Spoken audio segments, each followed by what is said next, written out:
Assalamualaikum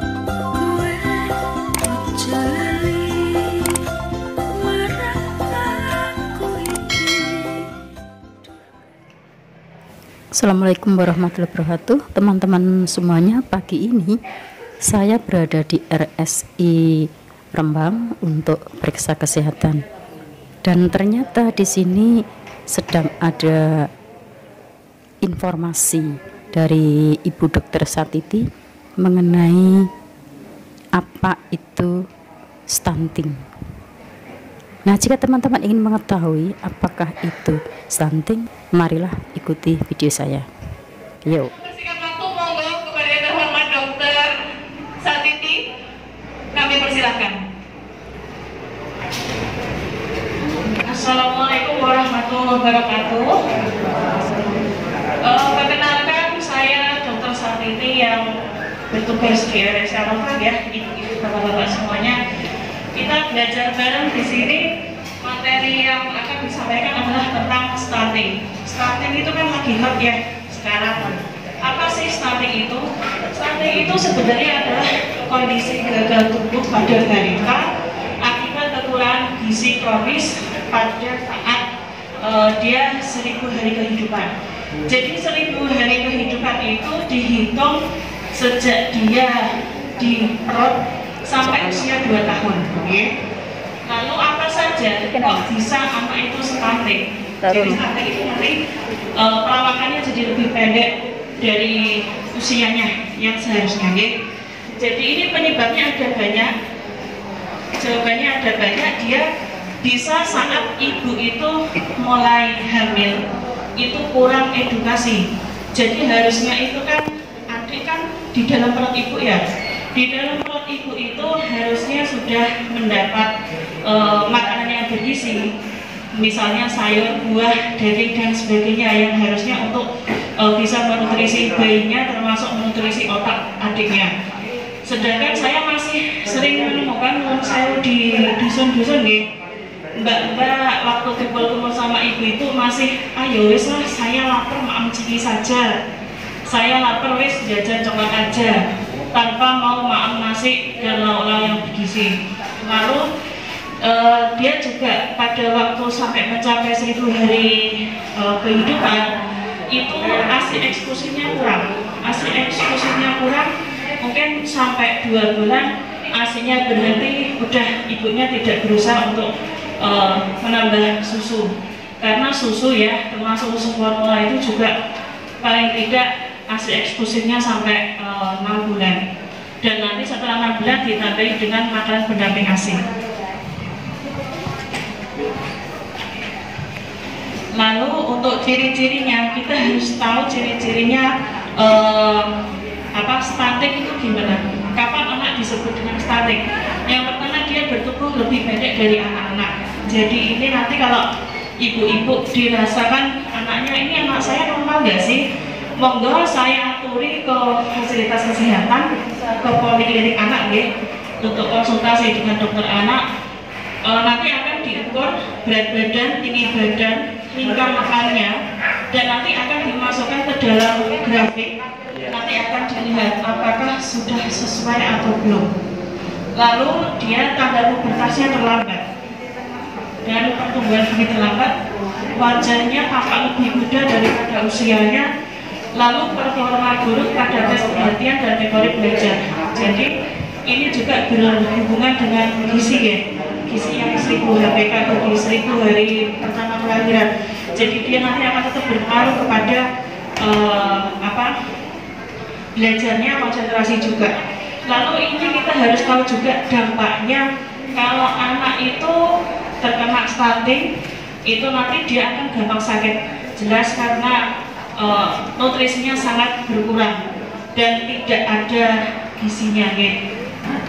Terus kemampuan berpikirnya berkurang, kemampuan kognitif, lalu fungsi-fungsinya tidak seimbang, postur tubuhnya tidak maksimal, berisiko mengalami obesitas dan menurunnya reproduksi.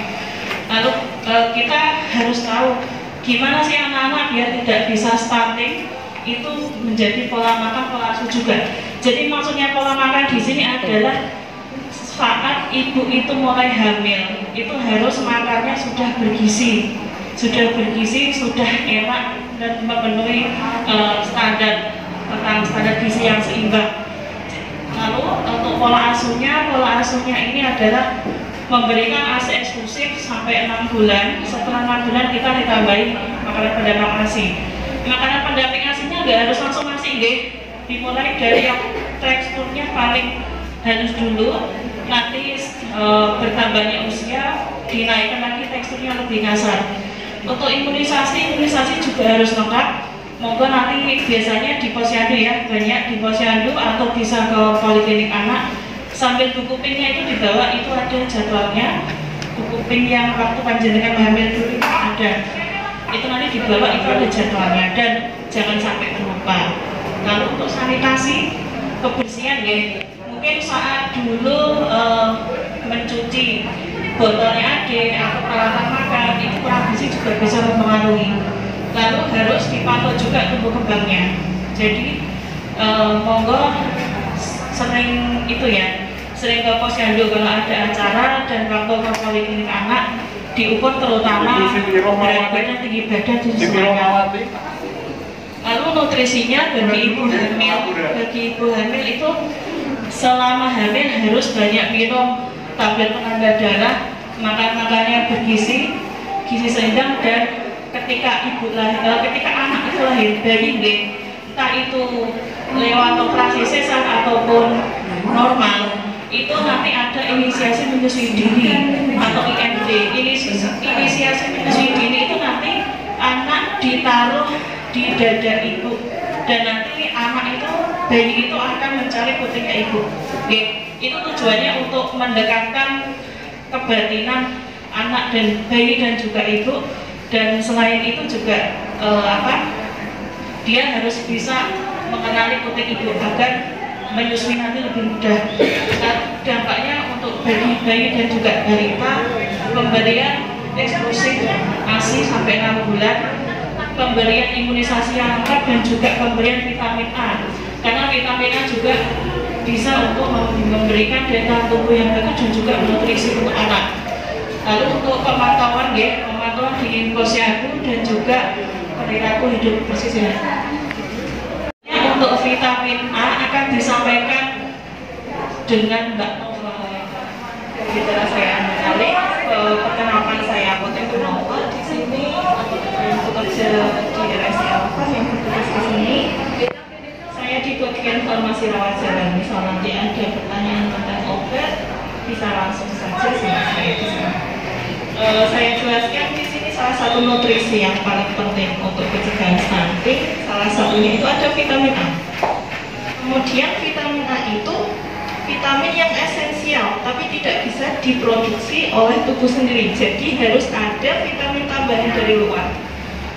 Bisa melalui makanan atau suplementasi vitamin A yang berbentuk kapsul, yang biasanya di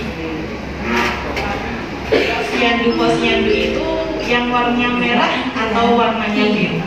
Yang warnanya merah itu untuk umur anak 1 tahun atau lebih. Yang warnanya biru itu untuk umur 6 sampai 12 bulan. Nanti setiap ada posyandu, setiap bulan Februari dan Agustus monggo untuk ke posyandu atau ke rumah sakit sini. Insya Allah nanti kita sudah bisa menyediakan vitamin A untuk kebutuhan anak-anak. Fungsi vitamin A itu ada satu, memelihara fungsi organ reproduksinya. Yang kedua untuk memelihara fungsi mata. Jadi kita bisa melihat dengan jelas karena vitamin A ini. Fungsi yang berikutnya itu untuk mencegah peradangan pada kulit atau psoriasis, kemudian mencegah kelainan pada sel, kemudian membantu proses pertumbuhan tubuh, dan salah satu terapi pada acne cervix atau ini jerawat. Satu penelitian yang sudah saya baca itu anak yang tidak lengkap mendapatkan suplementasi vitamin A 0,02 kali lebih besar mengalami stunting daripada anak yang tidak mendapatkan suplementasi vitamin A. Jadi nanti setiap bulan September, Agustus dan Februari harus ke posyandu atau ke puskesmas atau ke rumah sakit terdekat untuk mendapatkan suplementasi vitamin A. Untuk masalah gizi yang seimbang untuk anak-anak nanti bisa dijelaskan sama Mbak Faik. Mbak Faik ini adalah ahli gizi di rumah sakit kita. Monggo. Assalamualaikum warahmatullahi wabarakatuh. Perkenalkan, saya di sini sebagai ahli gizi. Saya Faik, ya.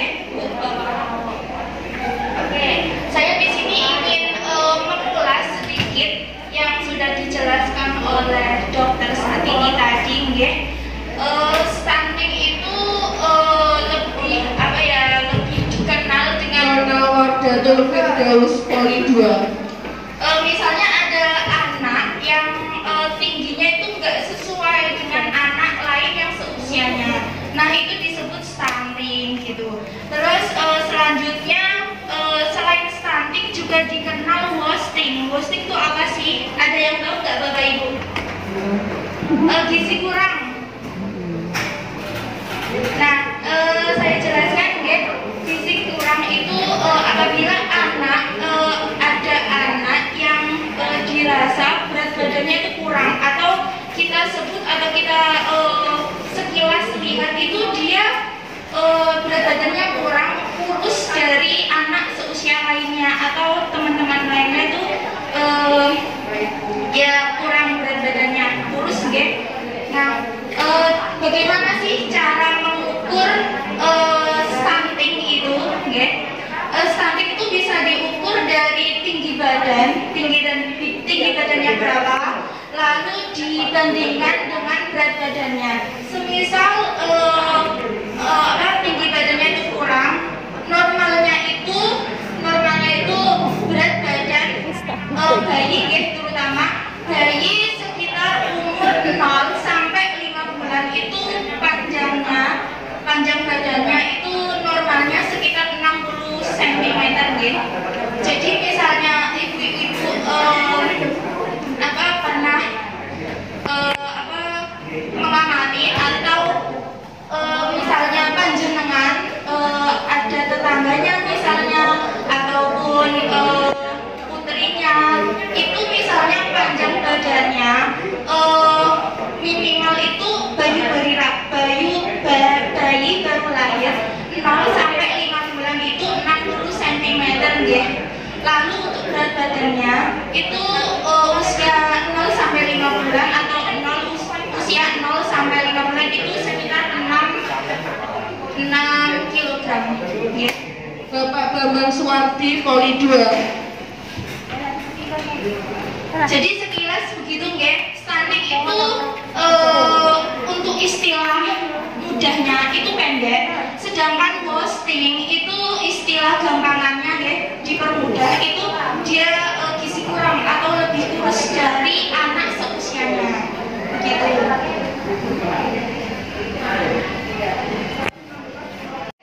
Cukup sampai di sini. Dari Bapak Ibu panjenengan sedanten, apakah ada pertanyaan yang belum jelas ataupun ada pertanyaan yang mungkin ingin ditanyakan? Buatan Bapak Ibu sampun paham sedanten? Sudah. Anggap aja paham. Terutama ibu pada punya anak kecil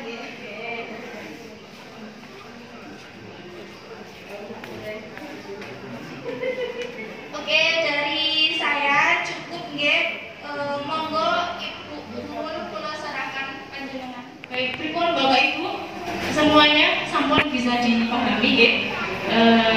Pendidikan kesehatan masalah stunting untuk pagi hari ini. Semoga kedepannya tidak ada lagi balita-balita Indonesia yang mengalami stunting maupun wasting seperti yang dijelaskan oleh Ibu Dokter, Mbak Ahli Gizi dan Mbak Nova tadi bagian farmasi Rumah Sakit Islam Palembang. Baik, mohon maaf saya mewakili teman-teman PKRS, mohon maaf apabila kami dalam penyampaian materi ini kurang atau ada beberapa pertanyaan yang disimpan Bapak Ibu semuanya. Akhirul kalam, wabillahi taufiq wal hidayah. Wassalamualaikum warahmatullahi wabarakatuh.